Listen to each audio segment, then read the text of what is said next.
Hello my beautiful friends and welcome back to my channel. I'm so happy that you just tuned in. Don't forget to subscribe and put the notification bell on because still 90% watching and you know, not everyone subscribing. Now today I want to make another video on Demi Lovato versus Morissette. You guys really enjoyed that last video. You enjoyed the comparison and you know the examples that I gave and looking to each singer, what makes them special, how are they executing the particular song, and please go watch that video. I'm just gonna make a small recap. So what was really interesting is of course Morissette's cracking. Demi Lovato also uses crack as a stylistic choice. Please don't use cracking as a non-stylistic choice. Know what you're doing in singing, that's really important. So both of them, big, great range. Both of them using mixed voice to attend certain notes. Demi Lovato is a great mixer. She is very confident there. I am also offering a package how to sing with power for $15 with 4 amazing exercises and videos that you can work at home at your voice. So this is super convenient. You can go to my online shop. The link is in the comment section below. So if you are interested in how to sing with power, that's definitely your package.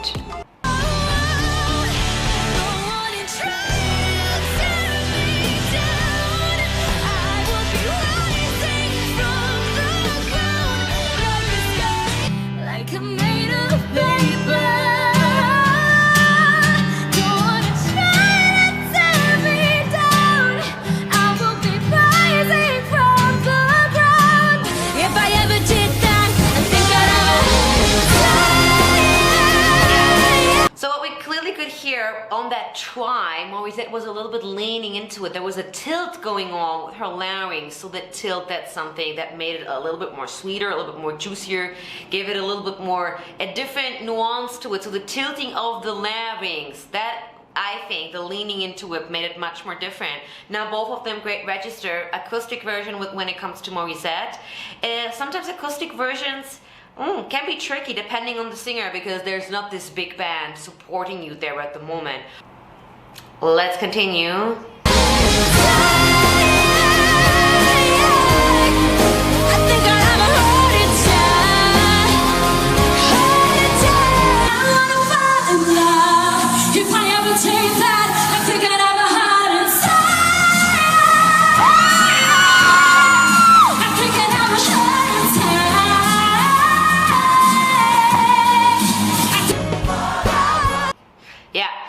So I think the balance from the microphone wasn't good where Morissette were and the setting there, but it sounded a little bit too chesty because at some point you were trying to bring your chest voice up high and you belt out those high notes. Question is, would it be perhaps better to, you know, like she's done before, leaning on it, or perhaps even not belt or go directly mixing it out, or use a crescendo where you are kind of like building up a little bit more. It's hard when you belt because it's really powerful. There's an intense vocal production going on, but I felt that here it was not really balanced. It was not really strained, but I didn't feel that it was like freely at that point.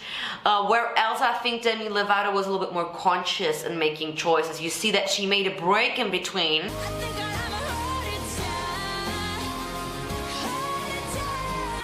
Before she went into that next note, so she, you know, paused, stopped, gained a little bit strength, and then went into her to that high note, which is good. You have to build pauses. If you know you are having a big song there, then you cannot power through vocally all the time. It will tire your voice depending on your background, right?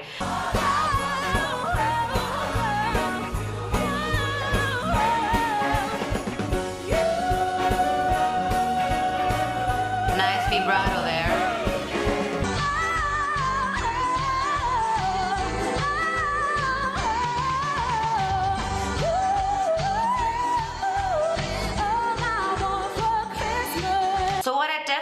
like is that Morissette Amon is doing always something individual out of every song, because she's doing a lot of cover singing, right? But also the same with Demi Lovato. There were great performances where she's doing Stay by Rihanna. So the idea of creating something on their own, bringing their own qualities into it, like the cracking or the rasp or whatever they are doing there, right? This is something that I see. Morissette is riffing a lot around, and Demi Lovato is also descending a lot. So what she's doing is she starts somewhere at a really high note, like she belts it or she mixes it up there, and then she brings that mix up down, which is really, really cool. So that's also very difficult. Let's continue. The call never bothered me anymore.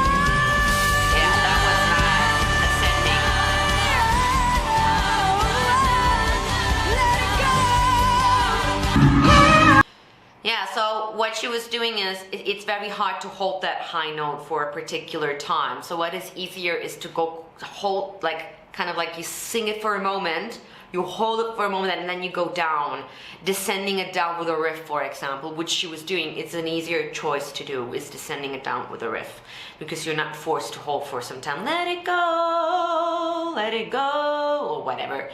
That doesn't have to be necessarily applied to that Let It Go, but overall, yeah. And she's taking a big breath before she's taking the high notes.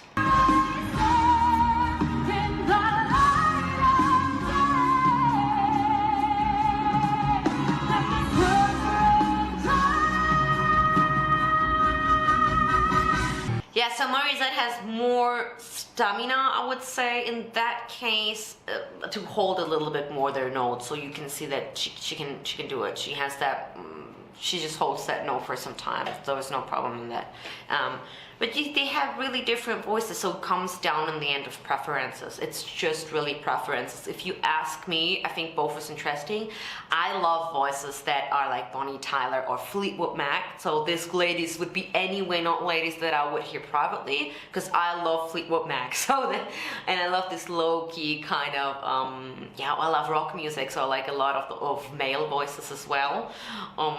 So these are, but I like the register, of course. It's not always about belting high notes and mixing it, right? It's about emotional connection. This is the #1 thing. If the singer doesn't transport an emotional connection, it doesn't matter how good he's singing or how cool he is. It's really about the whole thing, right? About the emotions. Yes, so let me know if you enjoyed this video and you would like to see more of those kind of comparisons looking into these videos. I tremendously enjoy them because I love to see how every singer works technically and what we can learn out of the songs. Sorry, I just need to watch because I have a student coming in a second, so I'm starting off. Yeah, and I think really in the end of the day, it's all about preferences. It's all about what you like to hear. For some people, they feel that Demi Lovato is technically not good. For some people, they feel that Morissette is just too much. And I get the idea of that belting is too much. And honestly, I also think it. I think if I'm listening, if I would be in a concert and someone would just belt all the time, I would not like it either. Because it's a too high frequency, it's a too intense production, and you feel like you have that sound wave coming, bursting at you. So it's important to balance it, not only for your voice and technical, but it's important to balance it because you are a storyteller. It's all about transporting in the first place that particular song. And it's not about over-singing it, and there are quite some singers that do over-sing it. For example, Christina Aguilera, I'm so sorry to say, but I feel that she nowadays over-sing it a lot. It sounds a lot pushy and strange, and just, I feel it's a lot of over-singing going on. And this is something that we should also, you know, look at on our path as singers, is how do I work out a song technically, and how do I work it out in structuring emotionally and having the right vocal settings, right? So thank you so much for tuning in. I see you in my next video.